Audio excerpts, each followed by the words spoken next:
एक मिनट सुनिएगा कि जलेबी ले आइल बानी मिलवा से खियाई तो खैबू का। जलेबी ले आइल बानी मिलवा से खियाई तो खैबू का। अब बड़ा दिन हो गई तो होके देखली खाली फोनवे से बतियाबू का। सुनिएगा कि अरे तू गुल्लक के सिक्का ना पूरा के पूरा 2000 रहलू। अरे तू गुल्लक के सिक्का ना पूरा के पूरा 2000 रहलू। हम रहनी नदी तो तू बीच मझधार रहलू।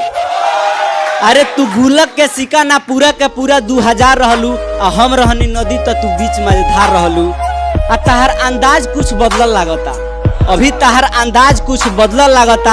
आ शायद तू ही भूला तारू कि पीवा से पहले हमार रहलू। कि अगर सोचे लू केहू हमसे ज्यादा प्यार कर सकीले तोहरा तब बारू बड़का भूल में।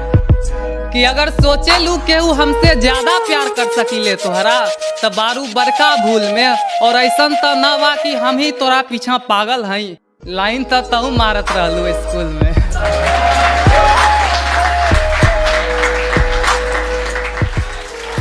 केहू कहत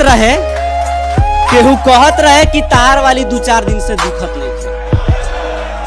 केहू कहत रहे कि तहार वाली 2-4 दिन से दिखत नहीं थे तो हमहू कह देरी जाए द मर्दे कौनो दिक्कत नहीं थे। आजकल के प्यारे ऐसा बा कि ढेर दिन टिकत।